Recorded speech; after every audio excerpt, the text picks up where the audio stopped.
Bismillahirrahmanirrahim.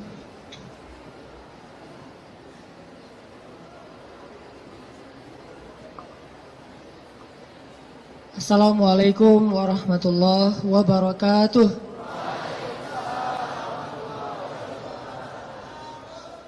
Alhamdulillahirabbil alamin. Alhamdulillahilladzi anzala as-sakinata fi qulubil mu'minin liyazdadu imanan ma'a imanihim. Asyhadu an la ilaha illallah wahdahu la syarikalah wa asyhadu anna Muhammadan abduhu wa rasuluhu la nabiyya ba'dah. Allahumma salli wa sallim wa barik ala sayyidina Muhammad wa ala alihi wa sahbihi wa man tabi'ahu ila yaumil qiyamah. Radina billahi rabba wa bi Muhammadin nabiyya wa bil islami dina. Rabbi syrah li sadri wa yassir li amri wahlul 'uqdatam min lisani yafqahu qawli. Sehat teman-teman semuanya?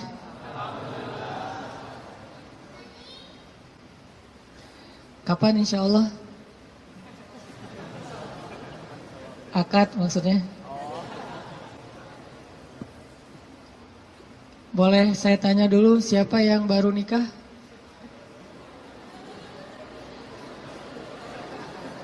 Siapa yang baru mau nikah? Baru mau. Wah, banyak di belakang ternyata. Di depan gak ada yang mau. Siapa yang udah lama pengen nikah?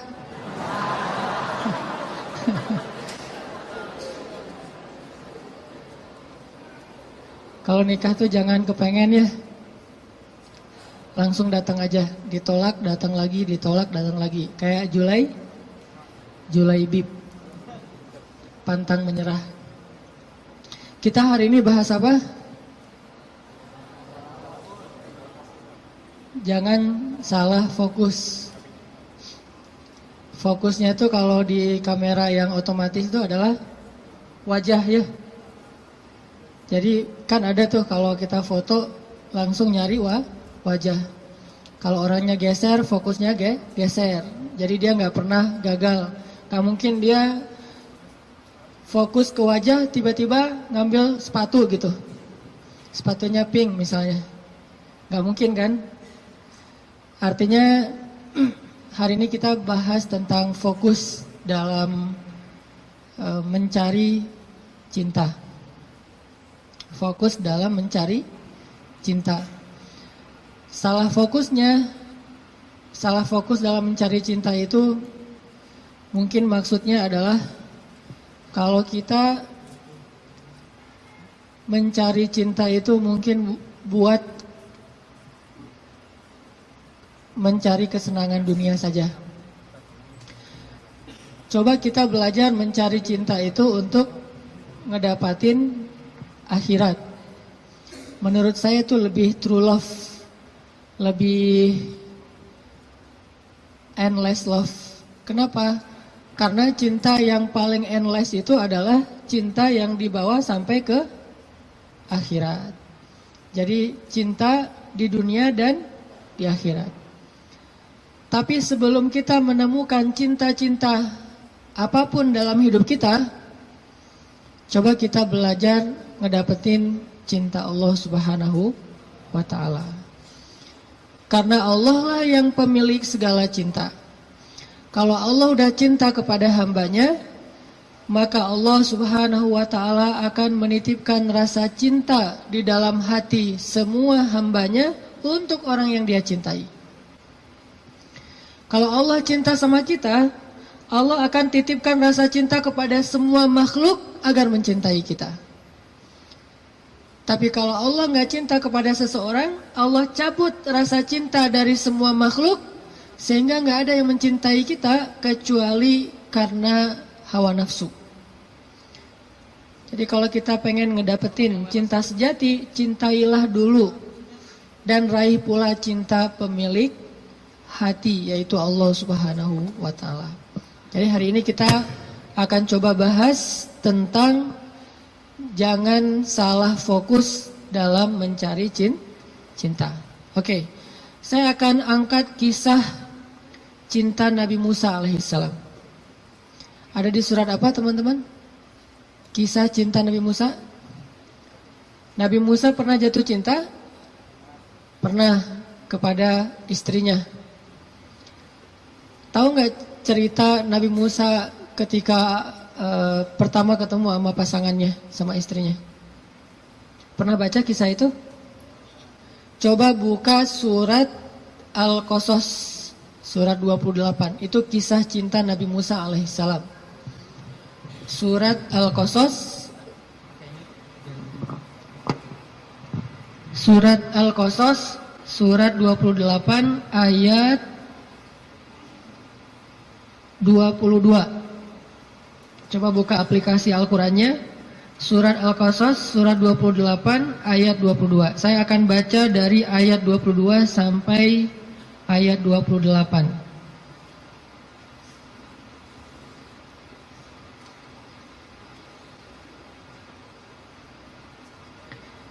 Surat Al-Qasas ayat 22 sampai 28. A'udzu billahi minasy syaithanir rajim. Bismillahirrahmanirrahim. Walamma tawajjaha tilqa'a Madyana qala 'asa rabbi an yahdiyani عسى ربي أن يهديني سواء السبيل ولما ورد ماء مدين وجد عليه أمة من الناس يسقون ووجد من دونهم امرأتين تذودان قال ما خطبكما قالتا لا نسقي حتى يصدر الرعاء وأبونا شيخ كبير فسقى لهما ثم تولى إلى الظل فقال رب إني لما أنزلت إلي من خير فقير فجاءته إحداهما تمشي على استحياء قالت إن أبي يدعوك ليجزيك أجر ما سقيت لنا فلما جاءه وقص عليه القصص قال لا تخف نجوت من القوم الظالمين قالت إحداهما يا أبت استأجره إن خير من استأجرت القوي الأمين قال إني أريد أن أنكحك إحدى ابنتي هاتين على أن تأجرني 8 حجج فإن أتممت 10 فمن عندك وما أريد أن أشق عليك ستجدني إن شاء الله من الصالحين قال ذلك بيني وبينك أيما الأجلين قضيت فلا عدوان علي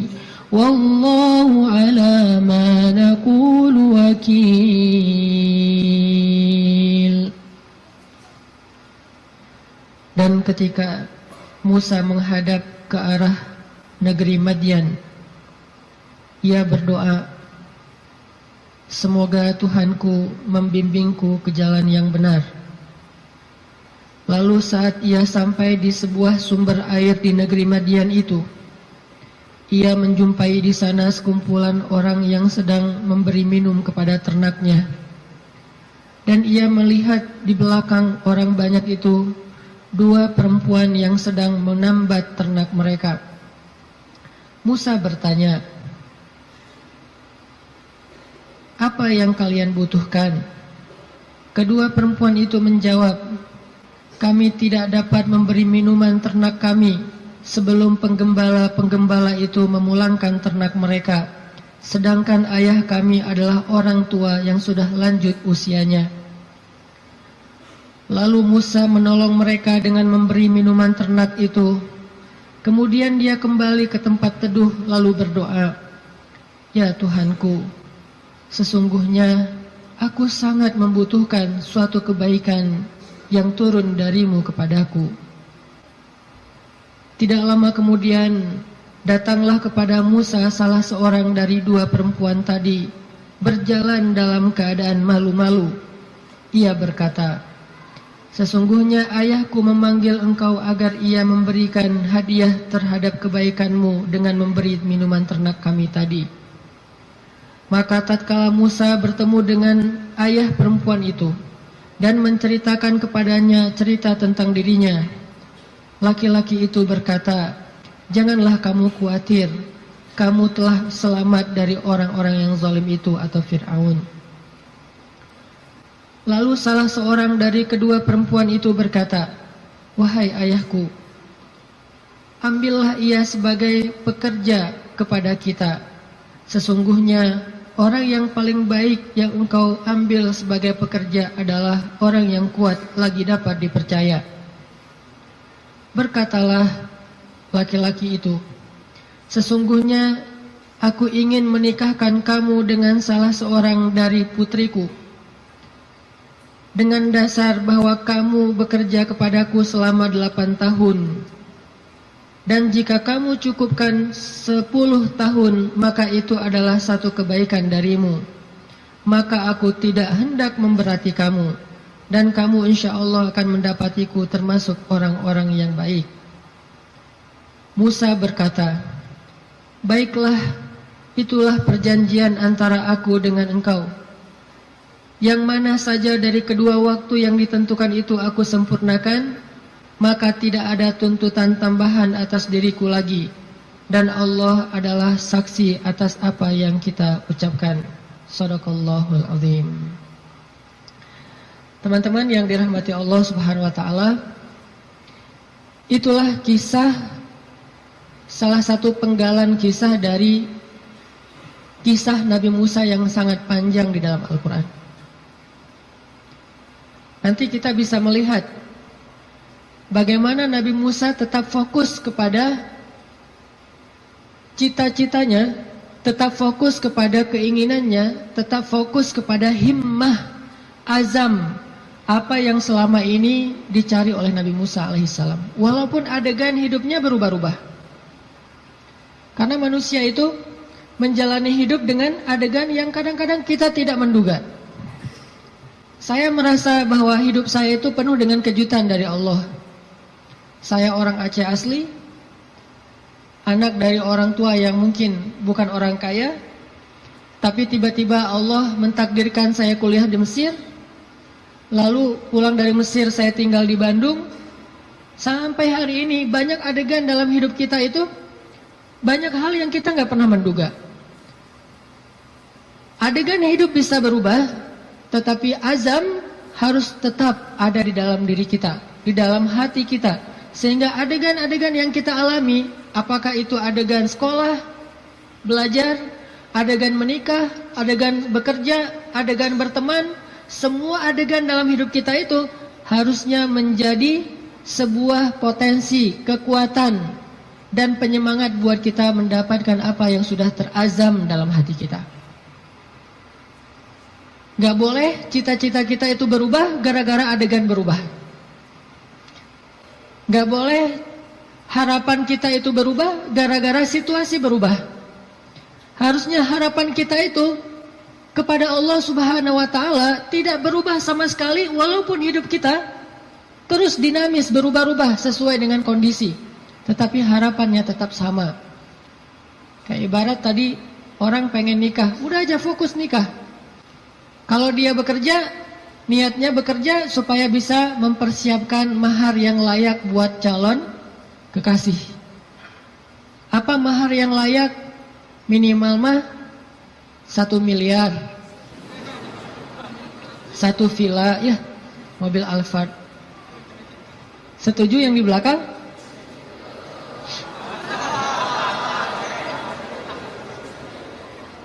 Kalau nggak sampai segitu pun minimal 1 motor, rumah kontrakan, sama pendapatan yang cukup untuk kita berdua. Yang saya sebut dengan cukup, kadang-kadang cukup itu lebih baik daripada lebih loh. Benar nggak? Cukup lebih baik daripada lebih. Kalau kita lebih, kita akan beli piring 2, gelas 2, tempat tidur 2. Nggak seru kan? Justru karena cukup, kita beli piring 1, makan sepiring berdua. Gelas 1, minum segelas berdua. Jadi nggak ada cerita gelas papa, gelas mama. Yang ada adalah gelas kita. Kan suka ada tuh di rumah-rumah gelas papa, gelas mama kan ya. Beli di supermarket ditulis jelas itu. Ini punya siapa, ini punya siapa, udah di tag masing-masing. Kalau mama salah ngambil gelas, gelas papa dipakai sama mama, nanti diminta tukar. Mah, itu gelasnya papa. Oh ya, maaf pak, salah, balik. Akhirnya mamanya minum kopi, papanya minum teh misalnya. Kebalik kan? Harusnya gelas itu 1 berdua. Tolong yang mau nikah ya, di rumah siapkan hanya 1 gelas. Sisanya dikotakin aja, kalau ada tamu baru dikeluarin. Yang kita pakai sehari-hari hanya 1 gelas. Itu cinta yang nyunnah. Karena Nabi minum hanya dari gelas yang bekas diminum oleh Aisyah. Kecuali kalau aku agak-agak susah ya. Kalau misalnya gelas, Nabi itu Aisyah minum, setelah selesai Aisyah minum, Nabi akan lihat mana bekas bibirnya Aisyah. Maka Nabi persis akan minum dari bekas bibirnya Aisyah.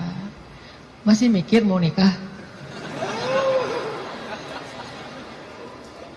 Kerja untuk mempersiapkan mahar yang layak, nafkah yang cukup. Sekolah untuk belajar bagaimana menjadi suami atau istri yang soleh-solihah. Jadi apapun adegannya, dia jadikan sebagai potensi, semangat, dan kebaikan untuk dia raih apa yang dia harapkan. Itulah Musa alaihissalam. Dia punya sebuah azam, dia punya sebuah cita-cita, ingin membebaskan Bani Israel dari perbudakannya Fir'aun, ingin melakukan revolusi di negeri Mesir, ingin mengajarkan kepada Bani Israel la ilaha illallah, ingin mengajarkan kepada Bani Israel agama Yahudi. Sehingga adegan dia menikah pun, dia mencari seorang perempuan yang bisa mendukung dakwahnya. Jadi dia bukan mencari seorang perempuan yang hanya dia senangi saja. Bukan mencari seorang calon istri yang hanya ngeklik doang tuh di hatinya. Tapi dia mencari calon istri, selain ngeklik di hatinya, calon istri ini juga bisa melengkapi dia, menyempurnakan dia, dan menolong dia dalam segala urusan dakwah di jalan Allah Subhanahu wa Ta'ala. Ini namanya fokus. Jadi salah satu yang ditanya itu adalah, mungkin di antara CV yang perlu diketahui, siap enggak kalau ternyata suaminya ini aktivis dakwah? Siap enggak kalau suaminya ini misalnya harus aktif berdakwah, kadang-kadang berkorban dengan harta keluarga untuk kepentingan dakwah? Seperti Rasulullah SAW berdakwah didukung oleh Khadijah. Sungguh kalau tidak ada Khadijah, kayaknya dakwah Nabi itu juga bakalan banyak sekali masalah. Untung Allah Subhanahu wa Ta'ala memberikan pendukung pertama buat Rasulullah, justru yang berasal dari rumahnya sendiri, kekasih sejatinya Rasulullah, yaitu Khadijah.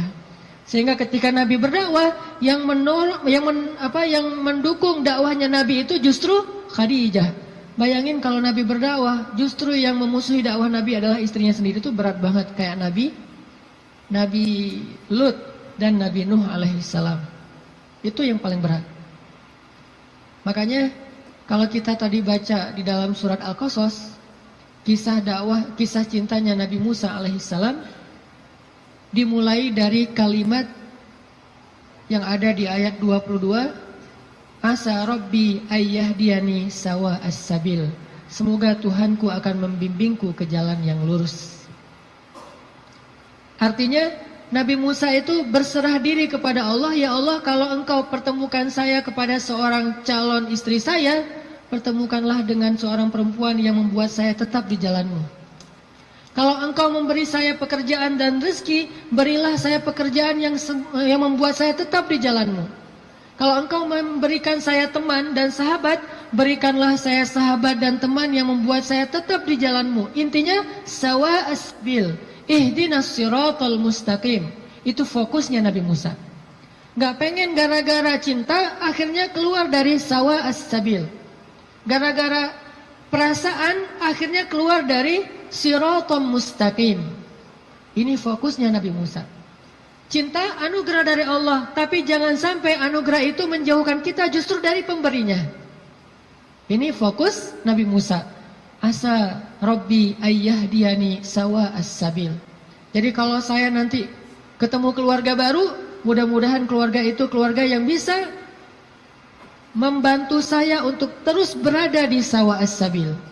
Kalau saya ketemu calon suami, mudah-mudahan suami itu yang membimbing saya, waj'alna lil muttaqina imama, membimbing saya tetap di sawa as-sabil, di jalan yang Allah ridhoi.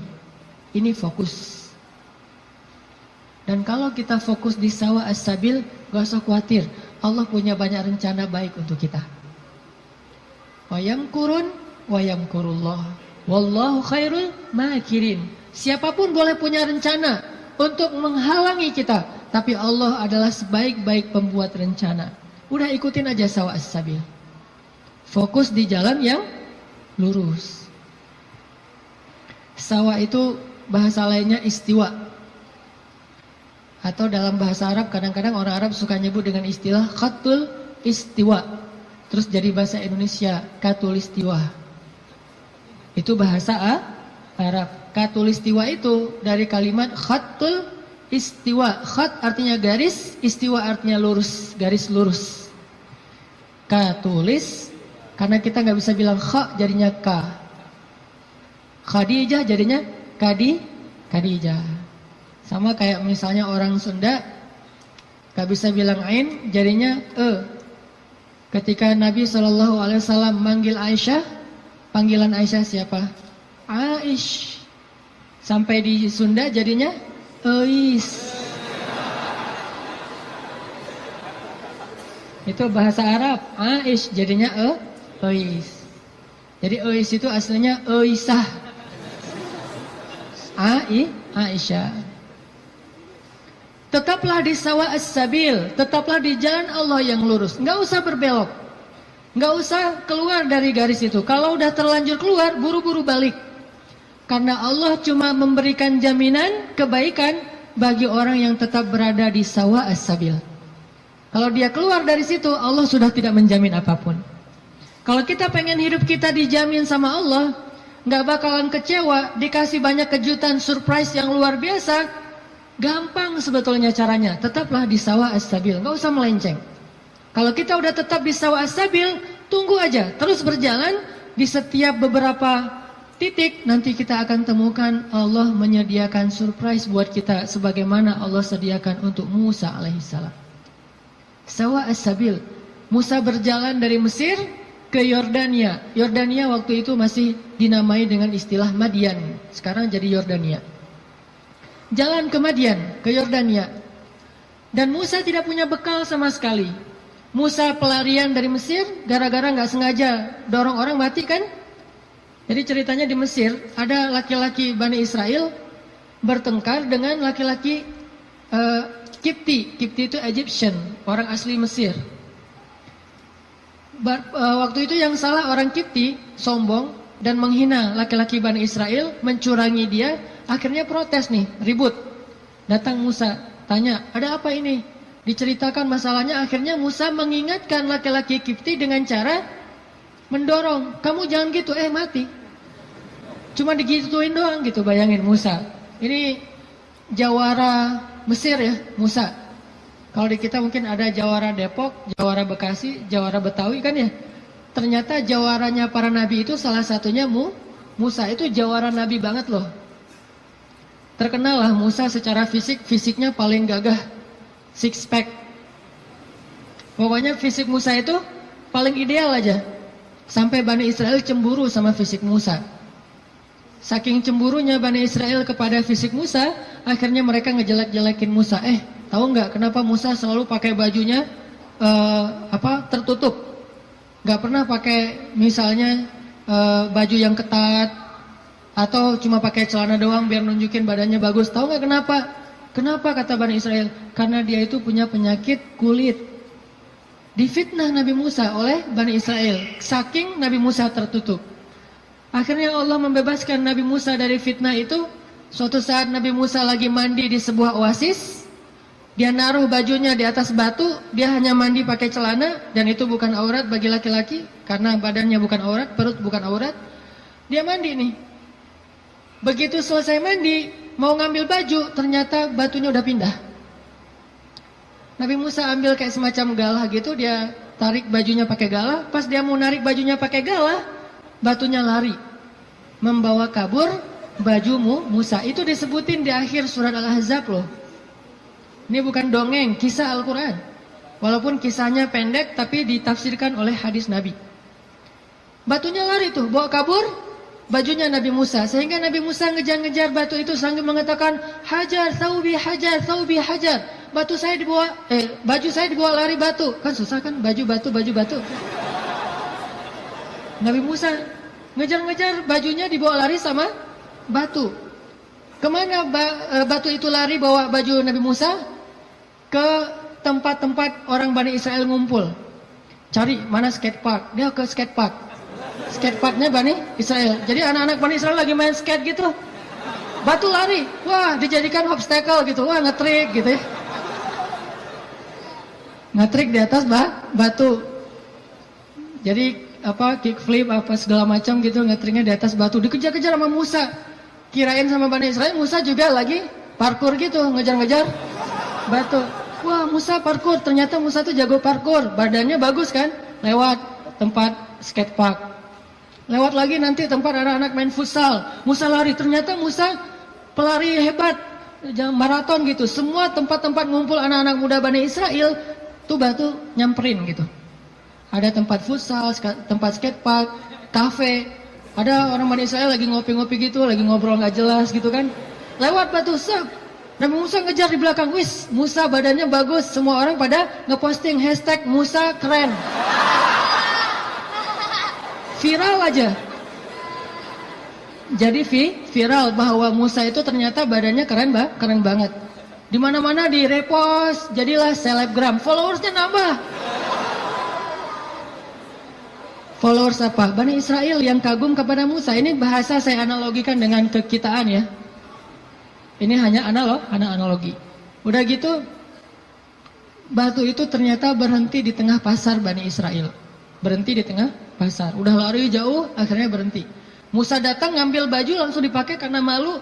Walaupun bukan aurat, Musa itu menjaga diri. Gak mau mentang-mentang badannya bagus tunjukin ke cewek-cewek. Nanti cewek, selfie misalnya. Musa itu seorang nabi, terjaga. Dia nggak mau kayak gitu. Kita belum juga six pack, baru two pack lah ya. Udah pamer, posting, langsung posting. Udah gitu edit dikit biar jadi three pack. Musa udah six pack masih ngejaga biar orang-orang tidak jadi fitnah pakai bajunya. Habis pakai baju karena marah sama batu, akhirnya dipukul tuh batu sama Musa sampai batu itu retak. Bayangin, batu gede loh. Ada yang pernah pukul batu retak? Batu bata kali ya. Batu beneran nih, retak, dan tangan Musa biasa-biasa aja. Itu kekuatan Musa, makanya dorong orang dikit mati. Mungkin kalau sekarang Musa itu kayak MMA lah ya, mixed martial art gitu. Jadi bisa semua jenis bela diri. Nah, artinya Musa alaihissalam lari dari Mesir gara-gara habis dorong orang, terus dia mati, nggak sengaja. Kata Musa, ini bukan salah saya, salah setan. Kan disebutin di ayatnya, masih di surat Al-Qasas atau di surat Toha. Ini bukan salah saya, salah setan. Bukan saya yang bunuh, setan yang bunuh dia.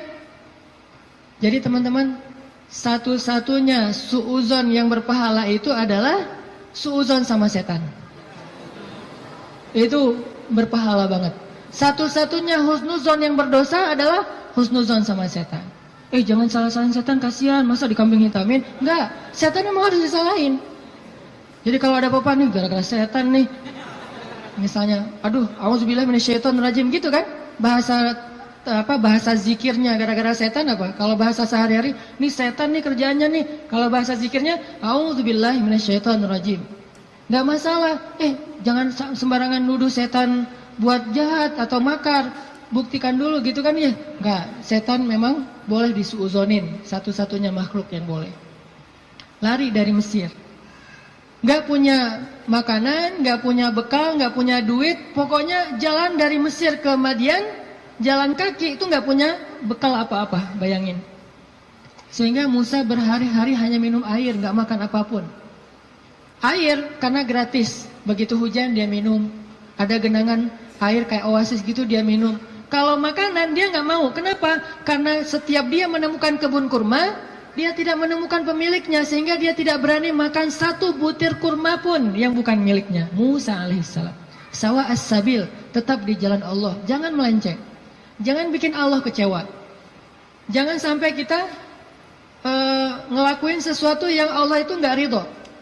Makan, minum, ikhtiar, ta'aruf dan segala macam. Pokoknya sawa as-sabil. Kalau kita sawa as-sabil, nggak usah khawatir. Allah yang jamin. Musa lapar, nggak metik kurma sembarangan. Tetap aja biarin lapar. Sampai di Madian, dalam keadaan lapar banget, hanya minum air putih selama beberapa hari belum makan.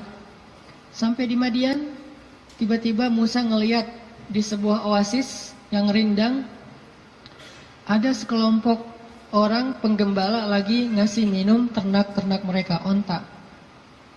Dan yang disebut dengan gembala di zaman para nabi, itu satu gembala bisa punya ratusan ekor onta loh. Jadi bayangin kalau ada 10 penggembala aja nih, berarti lebih dari 1000 ekor onta. Dan tahu nggak berapa banyak onta kalau minum? Onta itu kalau minum hampir seperti gajah. Dan dia minum bukan karena haus. Dia minum itu karena menabung air. Dia nampung air di punuknya. Sehingga kalau dia melakukan perjalanan panjang, dia nggak perlu minum dalam waktu seminggu pun nggak masalah. Karena dia akan mengambil air dari punuknya yang disimpan. Jadi ada penyimpanan air di belakangnya, kayak tangki air gitu. Kayak toren. Musa punya, onta itu punya toren yang disebut dengan punuk onta. Jadi kalau dia minum, bukan hanya karena haus. Aduh, haus banget minum. Udah, selesai pergi. Enggak, haus banget minum. Udah gitu, kok masih minum? Nampung dulu di toren. Ditaruh di toren. Bayangin satu ekor onta punya satu toren. Ada 1000. Berapa lama nunggu ngantrinya tuh? Dah, waktu itu Musa ngelihat di antrian paling belakang ada 2 cewek. Ceweknya solehah. Malu-malu di belakang, megang onta. Onta mereka nggak terlalu banyak, mungkin sekitar 10 atau 15 gitu pegang. Tapi paling belakang nungguin sambil berdiri culang-cilang gitu. Gimana nih gitu-gitu kan bingung kan, cewek berdua di antara banyak cowok. Ini ciri-ciri calon istri ideal tuh gitu. Jadi kalau lihat cewek lagi culang-cilang, nah ini calon saya nih. Kemana Neng? Lagi nunggu angkot. Angkot kemana? Angkot ke Bandung. Ke Bandung mah nggak ada angkot dari Depok gitu. Naik kereta atau naik travel. Oh iya, saya nggak pernah ke Bandung. Ya udah saya temenin, jangan gitu ya. Artinya ada ciri-ciri solehah, yaitu orangnya bingung karena malu, bukan bingung karena nggak paham ya, tapi bingung karena malu nih gimana nih, serba sering salah tingkahnya gara-gara malu. Kalau ada cowok-cowok, aduh gimana masuknya ya, cowok pada duduk semua di depan masjid, mau masuk ke masjid ada aja di teras banyak cowok, dia bingung. Itu calon istri ideal banget tuh. Jadi kalau ngelihat cewek kebingungan, berdoa pada Allah, ya Allah berikan saya seorang istri yang lagi kebingungan. Cari yang bingung-bingung gitu teh. Karena yang bingung itu pasti rasa malunya besar, kehormatannya luar biasa, menjaga diri. Kalau dia nggak menjaga diri mungkin nggak akan terlalu kebingungan. Dia akan, walaupun nggak semua yang berani, yang cekatan itu berarti bukan orang soleha, bukan. Cuman salah satu cirinya itu adalah punya rasa istihya, malu-malu. Jadi kalau ngomong Assalamualaikum, Waalaikumsalam, ngomongnya membelakangi gitu ya, itu salah satu ciri-cirinya. Pas ngeposting di Instagram, kita stalking gitu, kita kepoin Instagramnya, ternyata fotonya semuanya foto bunga-bunga, nggak ada foto orangnya. Ada kaktus, ada apa gitu, foto-foto bunga. Kalau ada foto orangnya pun foto KTP, hitam putih pula, segini. Kayak orang foto paspor ya. Kalau pakai kacamata suruh buka kacamatanya, terus disuruh deketin matanya, melotot lagi, baru difoto, posting di Instagram foto. Kalau gitu berarti beda lagi nih karakternya. Karakter yang istrinya Musa malu-malu di belakang, duduk aja berdua nungguin. Akhirnya karena ngelihat ini perempuan kok ngantri berdua, Musa samperin. Datang Musa nanya, "Ma khatbukuma?" Segitu doang pertanyaannya, jadi jangan panjang-panjang. Jangan nanya nomor handphone, jangan nanya akun Instagramnya apa, jangan basa-basi segala macam, jangan tiba-tiba pura-pura salah nomor telepon yang nyasar. Nanya aja, "Ma khatbukuma?" Ada apa? Kenapa kayak gini? Kenapa di belakang? Kenapa? Bahasa sederhananya adalah kenapa kalian berdiri saja di sini? Ma khatbukuma? Apa masalah kalian? Kedua perempuan ini terus bilang, kami tuh pengen ngasih minum ternak kami, tapi nggak bisa soalnya laki-laki itu banyak yang ngerumunin air dan kami nggak enak kalau mau desak-desakan dengan mereka. Sedangkan ayah kami sudah tua, nggak bisa memberikan minuman ternak. Musa melihat perempuan ini butuh pertolongan, akhirnya Musa ngambil ternaknya. Nggak banyak ngomong. Emang ternaknya namanya siapa? Salah tanya lagi kan ya? Basa-basinya lebay, salah. Udah aja ambil ternaknya, kemudian dibawa oleh Musa, diberi minum. Bayangin Musa yang dalam keadaan capek banget, lapar, perjalanan jauh, masih sanggup memberi minum ternak. Dan dulu cara ngasih minum ternak, itu ngambil timba, timbanya tuh kayak ember, kalau di kita ember, kalau orang Arab nyebutnya timba. Dalwun itu ember besar, diambil nggak pakai tali, turun ke dalam sumur, sumurnya besar gitu, ngambil air, naik lagi ke atas, ngasih minum kepada onta, turun lagi ke bawah, naik lagi ke atas. Bayangin tuh, lumayan kan? Buat latihan otot. Musa turun, naik ke atas, bawa minuman untuk ternak. Ada 10 onta, bayangin, minimal 10 ember. Dalam keadaan lapar, lemes, perjalanan jauh, lelah, kurang tidur. Coba, kekuatan Musa. Dan itu langsung diketahui oleh cewek-cewek nanti, bilang dia itu orang yang kuat luar biasa. Kasih minuman ternak, udah selesai itu, dikasih lagi ke cewek-ceweknya pada pulang, jazakallah khair, wa iyyakum, pulang aja.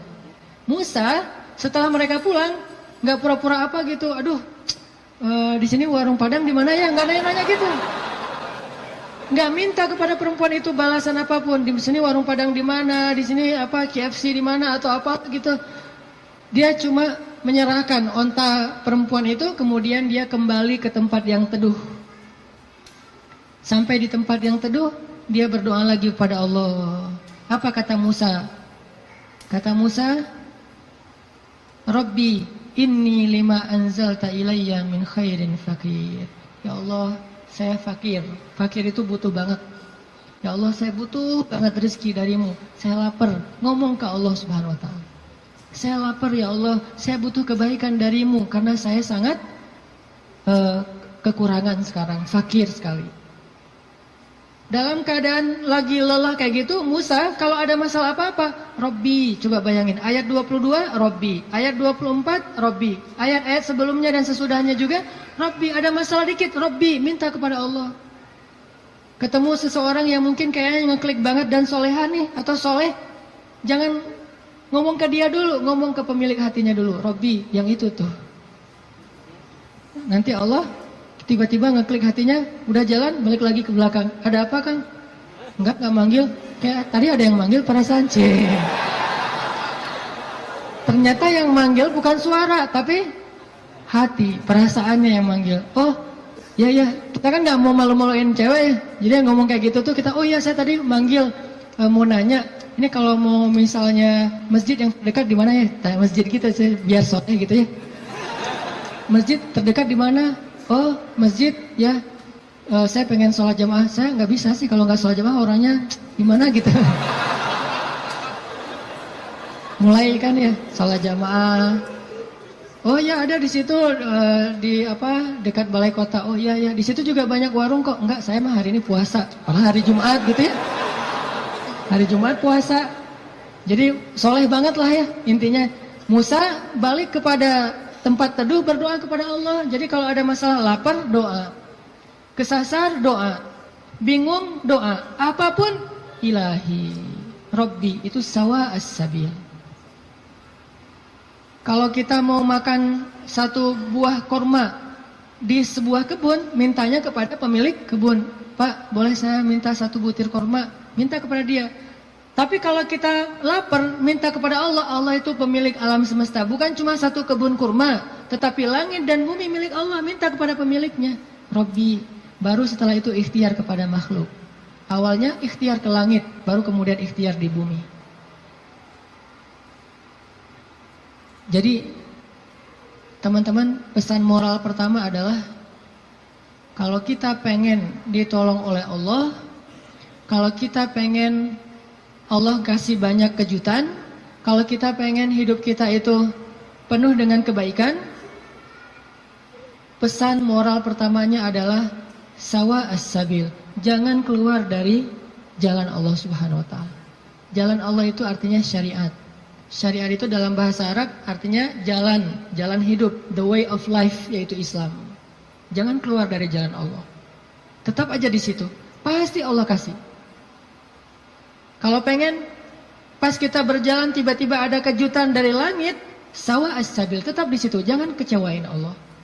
Jangan sampai Allah Subhanahu wa taala ngelihat kita ngeposting sesuatu yang Allah nggak suka. Bayangin kalau Allah udah unfollow, semua akan unfollow. Tiba-tiba akun kita jadi kosong, nggak ada followers. Apa arti Allah unfollow? Bara'atum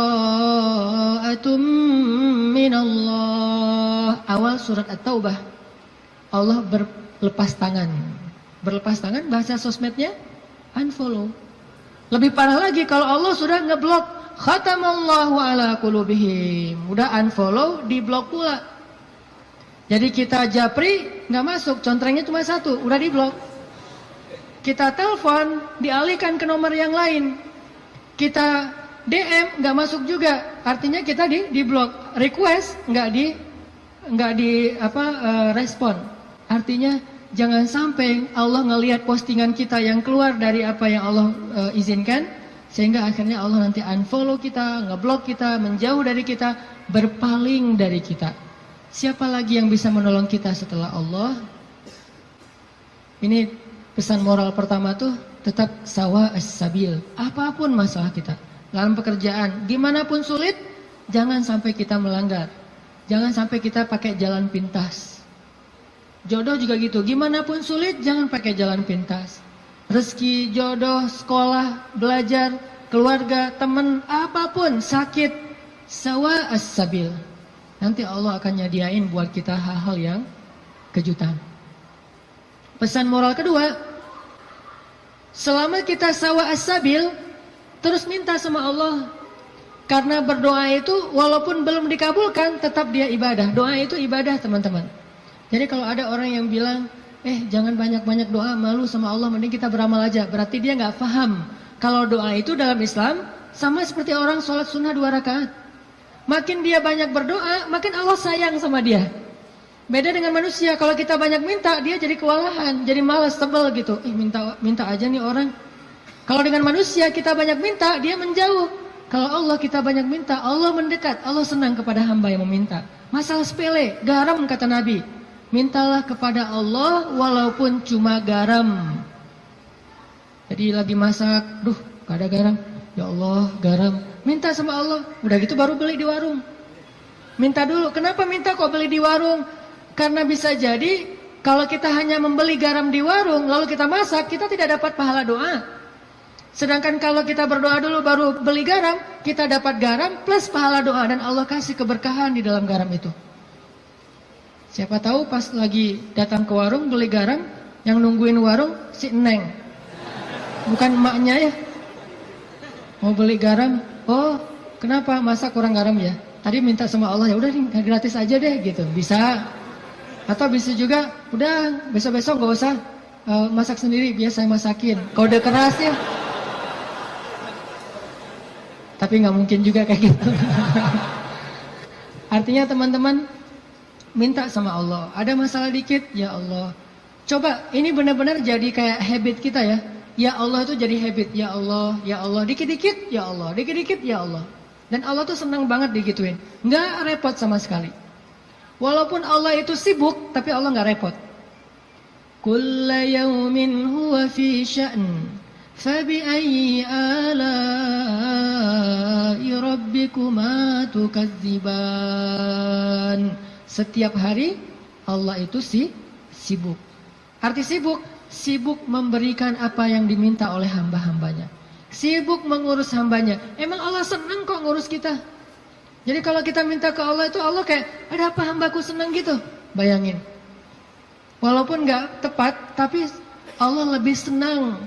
Walaupun analogi ini gak tepat tapi kurang lebih bisa kita bayangin. Allah itu lebih senang kepada hambanya yang meminta kepadanya daripada seorang pelayan di sebuah restoran, di sebuah kafe yang ketika kita minta sesuatu dia tersenyum, dia ada apa Pak langsung nyatet, langsung dikirim ordernya. Allah lebih senang dari itu. Dan salah satu di antara nabi yang paling suka berdoa kepada Allah itu siapa teman-teman? Nabi Ibrahim. Allah menyebutkan Ibrahim itu inna Ibrahim la'awwahun halim. Awwahun. Awwah itu bukan awah ya. Awah itu beda ya. Kalau awah justru enggak. Kalau awah mau. Awwahun artinya da'a, suka berdoa. Ibrahim itu ada masalah dikit, ya Rabbi, doa. Makanya Allah banyak ngasih kejutan buat Ibrahim. Dengan istri pertamanya Sarah, dengan istri keduanya Hajar, dengan anak pertamanya Ismail, dengan anak keduanya Ishak, dengan cucunya Yakub, dengan cicitnya Yusuf. Banyak Allah kasih kejutan buat Ibrahim. Kenapa? Karena Ibrahim sawa as-sabil dan da'a, selalu berada di jalan Allah dan selalu minta sama Allah. Allah itu cemburu kalau kita minta kepada makhluk duluan sebelum Allah. Cemburu kalau kita nyebut nama makhluk duluan sebelum Allah. Cemburu kalau kita berterima kasih kepada makhluk duluan sebelum bersyukur kepada Allah. Allah itu cemburu. Dan Allah layak untuk cemburu. Sehingga kalau kita minta ke Allah duluan, Allah senang banget. Ya Allah, saya lagi kayak gini, sebutin. Baru ikhtiar. Jadi sehari-hari itu jadikan habit kita itu da'a, dikit-dikit Rabbi, Ilahi, Ya Allah, Ya Tuhanku, gitu. Sehingga Musa pas lagi perjalanan dari Mesir ke Madian, Rabbi, asa ayyahdiyani sawa as-sabil, beri saya jalan yang lurus. Pas sampai di Madian, Rabbi, ini bima anzaltani min khairin faqir. Ya Allah, saya butuh sekali rezeki, saya udah lapar, udah berhari-hari gak makan. Tiba-tiba datanglah kejutan yang ditunggu-tunggu Musa. Salah satu dari dua cewek tadi yang ngasih minuman ternak, datang lagi nih. Datangnya gimana? Disebut di ayat 25. Faja'athu ihdahuma tamshi 'ala istihya. Datanglah salah satu dari dua perempuan itu berjalan dalam keadaan malu-malu. Tadi itu. Sampai dalam Islam ada kode. Kalau cewek ditanya pendapatnya setuju apa enggak dilamar oleh seorang perempuan, maka jawaban ianya seorang perempuan itu adalah diam. Sedangkan laki-laki kalau diam berarti enggak. Kalau perempuan kalau diam berarti ya. Kalau dia oh berarti itu ya. Husnuzon aja. Jadi kalau nanya, "Neng gimana mau sama saya?" Dia belum sempat mikir, oh berarti mau ya. Kan diam tadi teh. Jadi diam seorang perempuan kata Nabi adalah ridho. Diamnya adalah ridho. Karena kalau dia tidak ridho, dia mungkin akan merespon dengan bahasa-bahasa yang baik. Atau bahasanya bukan diam, pasrah. Saya ikut aja gimana emak sama abah gitu. Ini berarti ridho. Bukan berarti dia, kamu kok gitu sih sama aku, kamu nggak sayang, nggak cinta dan segala macam gitu. Dia mah nggak akan ngomong kayak gitu. Dia diam atau dia bilang ya udah ikut aja, berarti dia ridho. Itu sifat perempuan yang sebenarnya. Pada dirinya itu ada malu. Dan malu, by the way teman-teman, pada diri perempuan adalah mahkota. Makin besar rasa malunya, makin tinggi nilainya. Makin besar rasa malunya, makin besar mahkota yang dia pakai. Jadilah dia seorang putri. Makin besar, jadilah dia seorang ratu. Mahkotanya perempuan yang solihah adalah istihya, punya sifat malu-malu, nggak pakai in.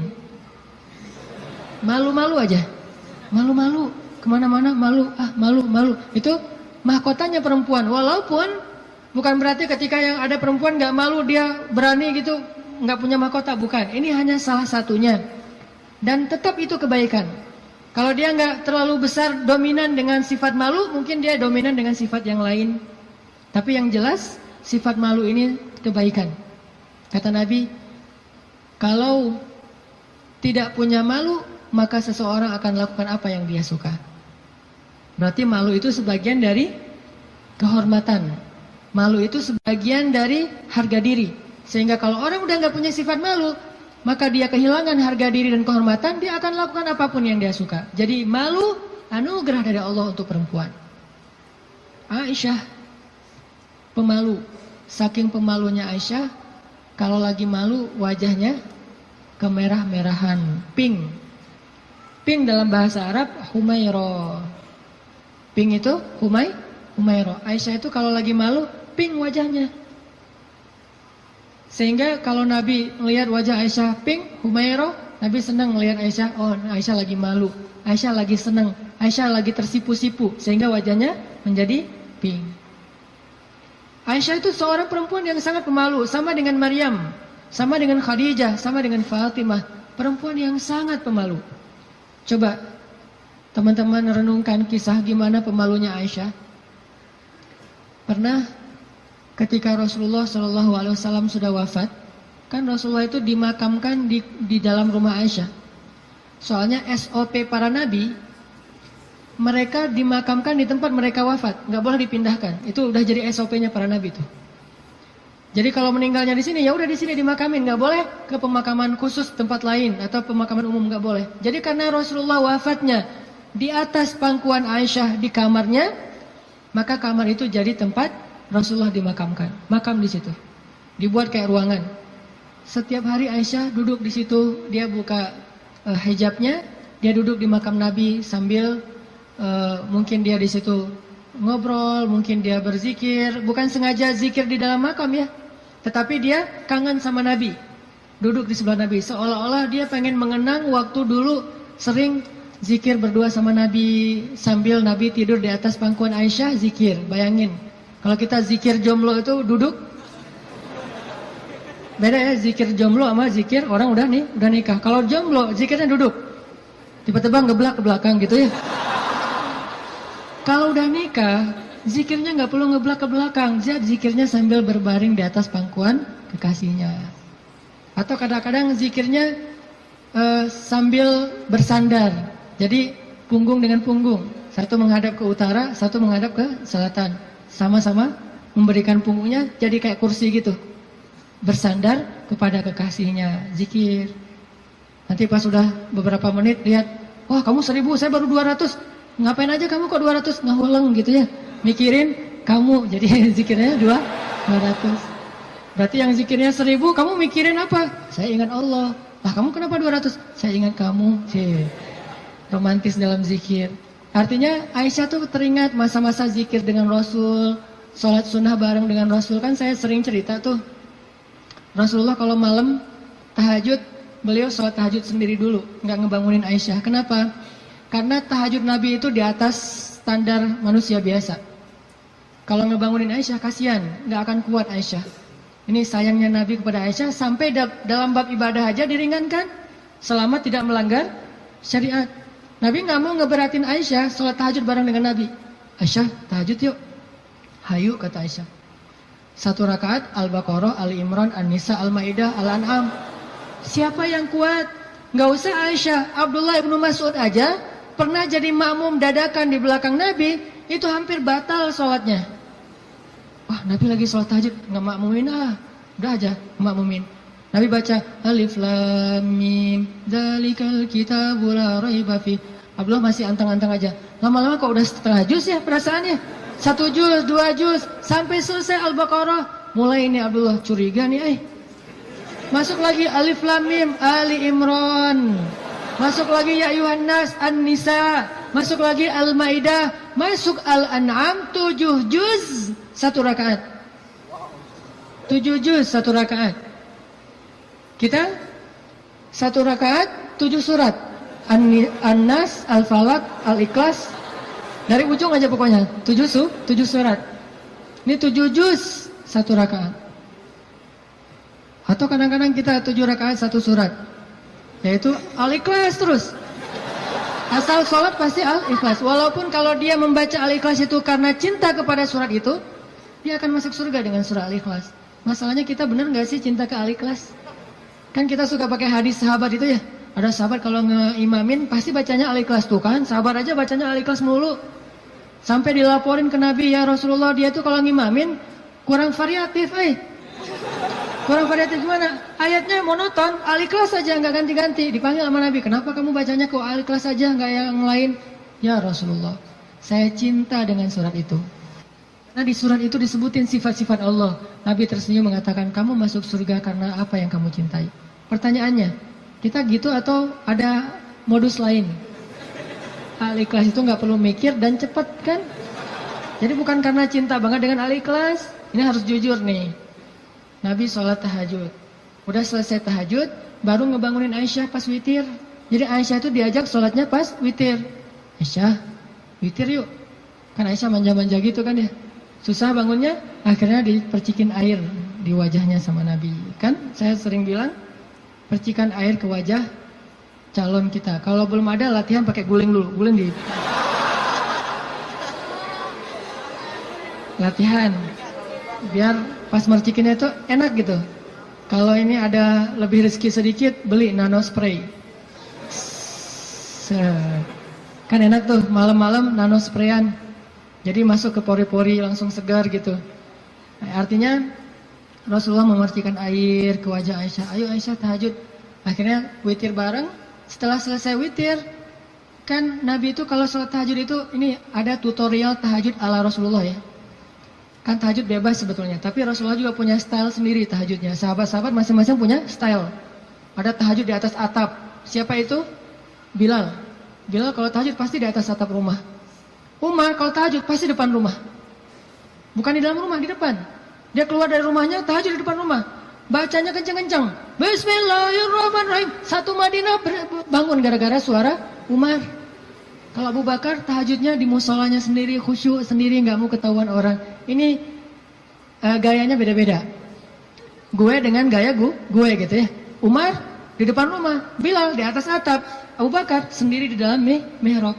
Rasulullah juga punya style. Style tahajud Nabi gimana? Beliau tidur, tahajud, witir, tidur, subuh. Jadi sebelum subuh beliau tidur dulu. Cuman tidur yang keduanya Nabi bersandar biasanya. Kalau nggak bersandar di tiang, di dinding, bersandar kepada Aisyah. Itu tahajud ala Rasulullah. Nggak mungkin kita ngikutin sunnah ini kalau belum banyak sunnah yang kita nggak bisa ngikutin kalau belum nikah, teman-teman.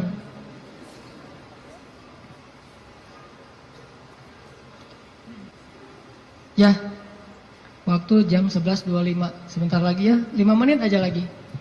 Kisah Musa. Lanjut ya, dipotong ya.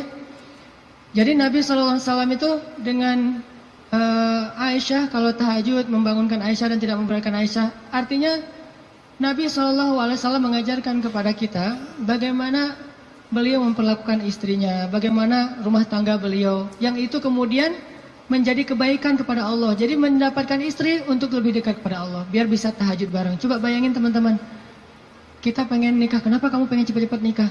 Karena pengen buka puasa berdua. Bentar lagi Ramadan nih, masa puasa sahur masih sendiri kan? Kenapa kamu pengen nikah? Pengen tahajud berdua. Kenapa kamu pengen nikah? Pengen ngaji berdua, store hafalan. Suaminya hafal surat Al-Ikhlas, store gitu ke istrinya. Kan baru hijrah, Al-Ikhlas dulu kan? Al-Fatihah, Al-Ikhlas. Nanti istrinya store. Store-nya apa? Surah Al-Isra. Ternyata istrinya hafizah. Ya, suaminya baru hijrah. Jadi Al-Ikhlas versus Al-Isra. Beda banget kan? Al-Ikhlas juga masih banyak salah, kulawahan gak lewat-lewat gitu. Atau kuliah ayyuhal kafirun gak khatam-khatam, muter. Kan la abudu ma ta'budun terus aja di situ kan? Ini karena belajar, baru belajar. Istrinya udah Al-Isra, Maryam, Toha, Qasas segala macam. Kenapa pengen nikah? Karena pengen bareng mendekat kepada Allah SWT. Itu yang di Musa cari. Akhirnya perempuan itu datang menemui Musa, sebagaimana Aisyah sangat pemalu. Tadi nggak tuntas ceritanya, next time insya Allah. Datanglah perempuan itu kepada Musa bilang, ayahku pengen ngundang kamu dinner di rumah. Itu bahasa kita mah, dinner atau lunch lah di rumah, makan siang gitu. Kayaknya sih dinner, udah sore soalnya. Makan malam di rumah. Oh iya, jalan nih. Tahu gimana cara jalannya? Musa di depan, cewek itu di belakang. Nggak dibalik, cewek di depan, Musa di belakang. Nggak. Etika jalan laki-laki perempuan yang belum muhrim, perempuan di belakang, laki-laki di depan. Supaya apa? Supaya tidak melihat bagaimana cara jalannya. Terus kan Musa nggak tahu rumahnya kemana, gampang, tinggal di Sherlock aja. Kalau nggak Sherlock, kitanya yang jadi Google Map gitu, jadi kayak Waze gitu. Belok kanan, turn right, turn left, after one gitu. Tinggal Musa belok kanan, belok kiri. Yang penting Musanya di depan, perempuan itu di belakang. Dan itu etika yang luar biasa. Sehingga perempuan ini menyimpulkan, laki-laki ini selain kuat, ternyata amanah, nggak caper, nggak sok-sok dekat gitu. Kan kita lagi di perjalanan, daripada kamu diganggu orang biar aku jagain. Nggak, Musa itu orang yang sangat amanah. Jadi kalau belum nikah aja dia sangat jaga, jangan sampai membuat perempuan ini tercela, apalagi setelah menikah. Sampai di rumah, cewek ini ngomong ke ayahnya, ya abah, bapak gitu ya, ya abati. Itu laki-laki itu kuat dan amanah loh. Kalau ayah butuh pekerja, kayaknya dia yang paling tepat jadi pekerja di rumah kita. Ini sebetulnya kode. Perempuan kalau ngomong dengan bahasa kayak gini, berarti dia perhatian. Kalau dia udah bisa menyimpulkan dia kuat, dia amanah, dia tepat sebagai pekerja, berarti dia perhatian. Kalau enggak, dia nggak akan ngasih komentar. Ayahnya paham, ini bahasa elegan orang zaman dulu. Kalau sekarang kan, ya pengen nikah gitu kan, vulgar kan ya. Kalau dulu kode tuh, ya itu kayaknya cocok bekerja ke kita. Kata ayahnya, oh ya nanti ayah bicara sama dia. Ayahnya bukan menawarkan Musa bekerja, tapi menawarkan Musa nih nikah. Saya akan nikahkan kamu dengan salah satu dari putri saya. Terserah kamu yang mana yang kamu sukai. Maharnya bekerja kepada saya selama 8 tahun. Akhirnya Musa pun menikah dengan salah satu dari 2 perempuan itu. Dan perempuan inilah yang mendampingi Musa untuk berdakwah di Mesir melawan Fir'aun. Dan inilah kisah yang luar biasa. Nabi Musa mencari cinta itu untuk lebih dekat kepada pemilik cinta. Nabi Musa mencari cinta makhluk agar bisa mendapatkan cinta Allah Subhanahu wa taala. Bukan justru ketika ngedapetin cinta makhluk kehilangan cinta Allah. Ini namanya fokus. Teman-teman, pesan moral ketiga berarti adalah apa? Setelah sawa as-sabil, banyak berdoa. Yang ketiga adalah jadilah seseorang yang menyempurnakan hubungan kita dengan Allah dengan cara menikah.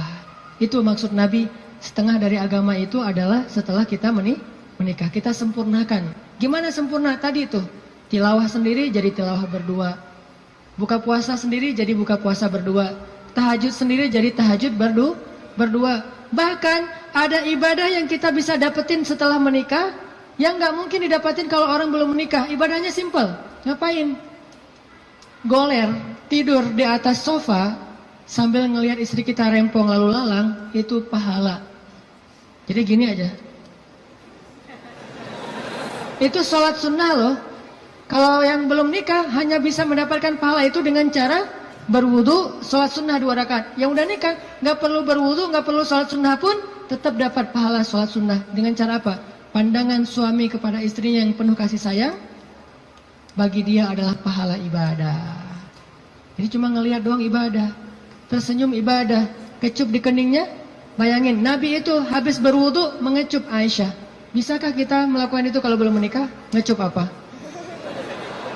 Habis wudu, cium Aisyah ke masjid. Wudu, cium Aisyah. Ini salah satu dalil dari mazhab yang mengatakan sentuhan suami istri tidak membatalkan wudu. Walaupun nanti ada dalil yang mazhab yang lain, Allahu a'lam. Ini mazhab.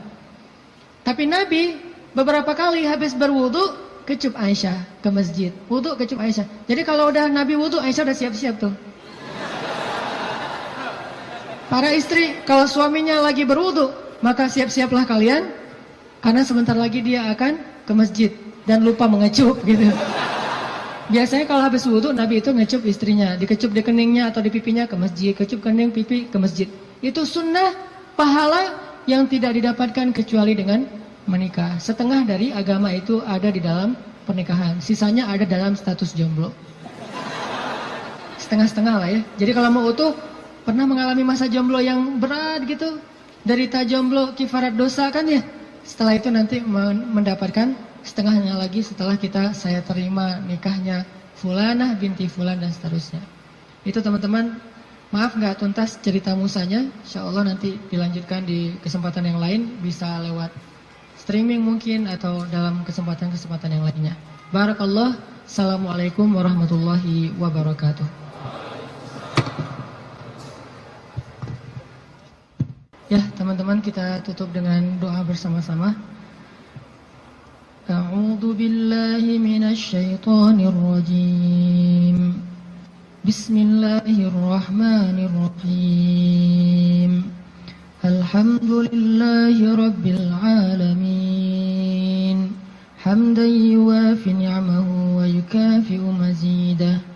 Ya Rabbana lakal hamdu kama yanbaghi li jalali wajhikal karim wa 'azimi sultanik. Allahumma salli wa sallim wa barik ala sayyidina Muhammad wa ala alihi wa sahbihi ajma'in. Allahumma ighfir lana dhunubana. Allahumma ighfir lana dhunubana.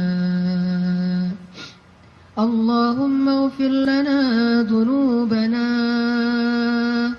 wa liwalidayna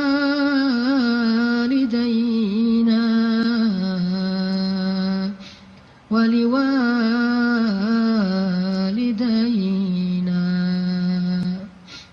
wa liwalidayna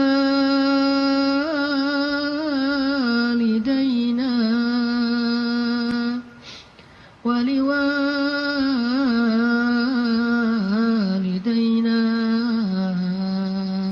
warhamhuma kama rabbayani saghira. Rabbana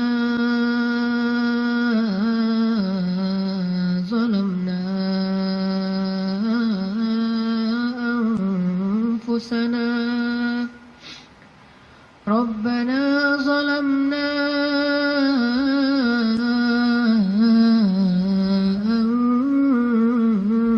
anfusana. Rabbana zalamna anfusana wa illam taghfir lana wa tarhamna lanakunanna minal khasirin.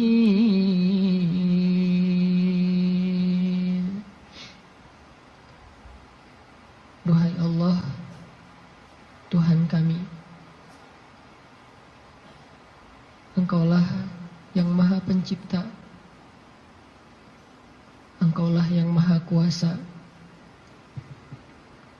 Engkaulah yang Maha Memelihara, Duhai Allah, pemilik langit dan bumi, semua yang ada, semua ini hanyalah milik-Mu ya Allah. Engkau yang maha kaya, sedangkan kami fakir di hadapan-Mu ya Allah. Engkaulah yang maha kuasa, sedangkan kami tidak berdaya di hadapan-Mu ya Allah. Engkau yang maha tinggi, Engkau yang maha mulia, sedangkan kami rendah dan hina di hadapan-Mu ya Allah. Engkau maha baik, sedang kami banyak dosa ya Allah. Engkau yang maha mencukupkan segala kebutuhan, sedangkan kami kurang tanpa-Mu dan butuh Engkau ya Allah.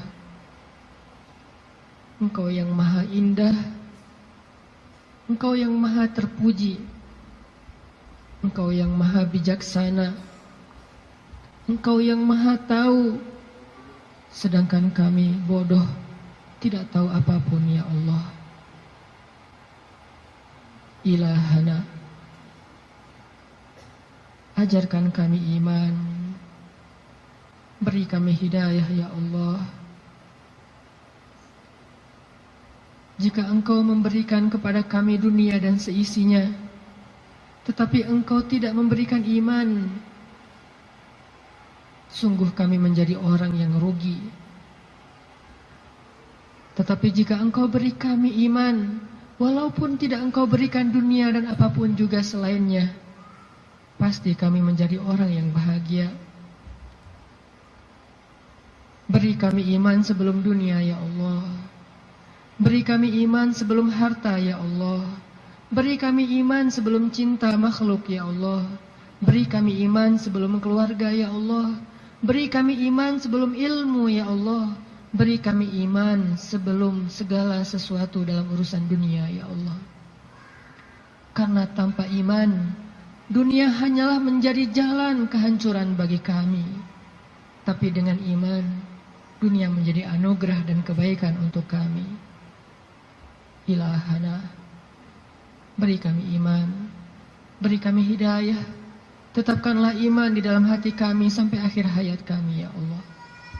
Ajarkan kami iman di dalam setiap majelis-majelis ilmu ya Allah. Ajarkan kami iman dalam setiap ruku dan sujud ibadah kami. Ajarkan kami iman dalam setiap ketentuan takdir-Mu ya Allah. Engkaulah yang maha bijaksana. Ilmu-Mu meliputi yang gaib dan yang syahadah. Engkau yang sebaik-baik mengajarkan sesuatu kepada hamba-Mu. Ajarkan kami iman ya Allah, yang tidak bisa diajarkan oleh siapapun setelah Engkau ya Allah. Ilahana, jadikanlah majelis kami ini majelis yang menambah iman di dalam hati kami, bukan hanya menambah wawasan di dalam pikiran kami. Yang setelah kami bubar dari majelis ini, kami kembali kepada tempat kami masing-masing. Kami membawa pulang hadiah iman. Iman bertambah setiap hari ya Allah. Ilahana, ampuni dosa kami ya Allah. Dosa-dosa di masa lalu kami ya Allah. Ampuni dosa kedua orang tua kami ya Allah. Ampuni dosa kami ya Allah. Kalau dulu kami sering meninggalkan sholat kepada-Mu ya Allah. Ampuni dosa kami ya Allah. Kalau dulu kami banyak berbuat maksiat, dosa besar kepada-Mu ya Allah. Ampuni dosa kami ya Allah.